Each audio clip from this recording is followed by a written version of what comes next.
बिस्मिल्लाहिर्रहमानिर्रहीम। मेरा नाम सुल्तान महमूद है और मैं एडी फूड्स गर्द हूँ। तो रिसेंटली वज़ीर साहब की कैबिनेट ने जो डिसीजन किया है उससे मुख्तलिफ अफवाहें जो हैं यहाँ पे गर्दिश में हैं। बहुत सारी खबरें ऐसी आ रही हैं जैसे कि गंदम सब्सिडी ख़त्म हो गई है। ये बातें बिल्कुल बेबुनियाद हैं। गंदम सब्सिडी ख़त्म नहीं हुई है बल्कि थोड़ी सी कम हो गई है और इसके जो नताइज हैं वो हमें मुस्बत मिल जाएंगे इवेंचुअली। उसकी वजह यह है क्योंकि अभी हम जो 9.5 अरब रुपए वफाक जो हमें सब्सिडी दे रही थी उसके तहत पिछले साल हम बमुश्किल 12 लाख बोरियां खरीद सके थे और इस साल जो है उससे बमुश्किल 8 अरब खरीद सके 8 लाख बोरियां खरीद सकेंगे। तो अब इससे जो है वो क्राइसिस पैदा हो रहा था वीट शॉर्टेज का। जो अभी आपको थोड़ा बहुत जो गंदम मिल रहा है वो उसको मजीद जो है कम करना पड़ जाता है। तो जो खुराक के लिए गंदम क्योंकि हमारी एक बेसिक स्टेपल फूड है उसके लिए हमें पहले इसका सबसे जो टॉप प्रायोरिटी हमारी ये होनी चाहिए कि हम उतना गंदम सिक्योर करें। और ये कीमत की बात थोड़ी बाद में आती है और ये कि अब जो 5200 रुपये गंदम की बोरी आ गई है कीमत, इसकी वजह से हमारे पास जो है रेवेन्यू और जनरेट होगा जिसकी वजह से हम जो है एक्स्ट्रा गंदम खरीद सकते हैं और ये गंदम फिर हमने आप तक ही पहुंचानी है। तो हमें कोई फूड शॉर्टेज और फूड क्राइसिस जो है वो इसकी वजह से उसका कम मतलब सामना करना पड़ेगा या सिरे से इंशाल्लाह जो इसका कोई इसका सदबाब किया जाएगा शॉर्टेज का। इसके अलावा इसकी वजह से आवाम पे क्योंकि थोड़ा प्रेशर जाहिर बढ़ जाएगा, कीमत जो है वो 160% बढ़ गई है। तो लेकिन आप जहन में फिर भी ये रखें कि 70% 75% की सब्सिडी अभी भी गवर्नमेंट जो है वो आवाम को प्रोवाइड कर रही है। लेकिन इसका जो एक मुस्बित नतीजा ये भी निकल सकता है कि हम जब अपनी ज़मीनें जो है सब्सिडी की वजह से आप देखें कि हर जगह में आलू काश्त किया जा रहा है जिसकी वजह से लोग अपने रेवेन्यू को देख के अपनी जो बेसिक स्टेपल फूड है उसको छोड़ रहे हैं। आलू उगाते हैं फिर उसको जो है वो बेच देते हैं। तो हमें शायद इससे ये एहसास ही पैदा होगा हमारी इतनी सारी ज़रख़ेज़ ज़मीनें हैं और इस साल काफ़ी सारे लोगों ने अपनी फसलें उगाई भी हैं गंदम की और अच्छी फसल हुई है।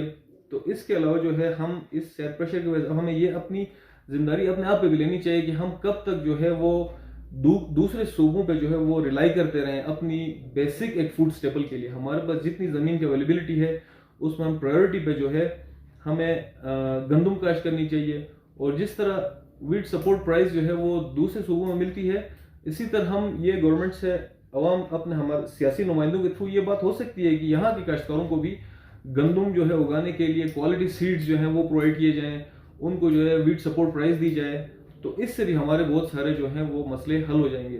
तो अभी जो फिलहाल बात यही है कि सब्सिडी जो है वो थोड़ी सी कम हुई है पहले की निस्बत, यानी पहले हमें 90% तक सब्सिडी मिल रही है, अब जो है वो 75% तक की सब्सिडी मिल रही है। जैसे कि मैं अगर आपको रेट्स बताऊं तो इस वक्त जो हमारी पाकिस्तान की जो गंदम है उसकी कीमत जो है 12,412 रुपये फी बोरी है और जो यूक्रेन या दूसरे मुल्कों से इम्पोर्ट होकर आती है वो 17,500 रुपये पड़ती है। तो आप खुद देखें 5200 कहाँ और ये प्राइसेस कहाँ। तो सब्सिडी अब भी जो है अच्छी खासी मिल रही है। तो इसकी वजह से हमारा बस बेसिक मकसद यही है कि आगे जो है क्योंकि सेल रिसिप्ट जो हमारे पास आती है वो भी हमारे फूड अकाउंट में ही जाता है और उससे जो हम मजीद गंदम खरीद सकते हैं। तो इसके जो फंडामेंटल जो आइडिया है वो यही है कि हमारी फूड सिक्योरिटी हो। ये जो है एक सिक्योरिटी का इशू है जो खुराक का मसला है। तो इसमें आवाम को थोड़ा बहुत प्रेशर डेफिनेटली आएगा। यहाँ पे बहुत सारे तबके ऐसे हैं जो इसको अफोर्ड नहीं कर सकते हैं। तो हम जो है अभी आप देखें कि गवर्नमेंट में जो 17 स्केल से ऊपर के अफसरान थे उनके लिए जो है वो सब्सिडी काटी गई है। अभी तो खैर इसका इतना इम्पैक्ट नहीं है क्योंकि 17 स्केल से शायद इतने ज़्यादा लोग नहीं हैं, लेकिन ये एक शुरुआत है, ये एक टारगेटेड सब्सिडी की तरफ शुरुआत है। इसकी वजह से हम अपने मैकेनिज्म्स डेवलप करेंगे कि डिफरेंट स्लैब ऑफ इनकम के लोगों को कैसे काटना है या उनको कैसे फैसिलिटेट करना है। और ये बात सही है कि बहुत सारे लोग शायद 5200 अफोर्ड नहीं कर सकते हैं, लेकिन इसी तरह चीनी की सब चीज़ें जो है वो महंगी हैं।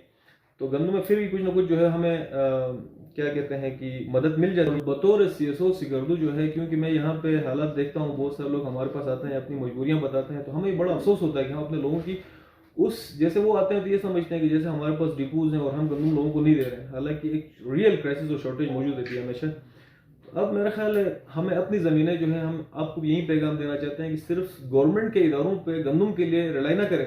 अपनी जो ज़मीनें हैं जब हमारे क्या कहते हैं आज़ादी से पहले या सब्सिडी से पहले आप देखें हम अपने लोगों को भी देते थे, इवन मालिया भी पहुंचाते थे। तो अब हम अपने लिए पूरा नहीं कर सकते हैं। तो इससे शायद हमारे अंदर कुछ सुस्ती भी पैदा हो गई है कि सब्सिडी की वजह से। और सब्सिडी आप इंटरनेशनली भी देखें एक शॉर्ट टर्म सोल्यूशन होता है। तो यहाँ की खैर डिबेट्स थोड़ी डिफरेंट होती हैं, राइट्स और इस तरह के मसले हैं, लेकिन हमें जो है अपनी रिलायंस फूड के मामले में कम से कम जो है वो गवर्नमेंट के ऊपर इतनी, या मतलब गवर्नमेंट के इदारों पर इतनी नहीं रखनी चाहिए। अपनी मदद आपके तहत भी हमें जो है ये फसल खुद उगानी चाहिए। बाकी जो सब्सिडी और जो राइट्स के वो है, वो कई और सेक्शंस में भी हम बात कर सकते हैं, गवर्नमेंट से बात की जा सकती है। आप लोग अपने सियासी नुमाइंदों के थ्रू बात कर सकते हैं कि गंदम के अलावा जो अगर आप राइट्स के बारे में अपना आपको समझते हैं कि हमारा हक है, तो वो फिर अब बहुत सारे और मद में भी हम इसका मुतालबा कर सकते हैं। लेकिन गंदम के मामले में हमें खुद कफील होना चाहिए, पहली कोशिश हमारी।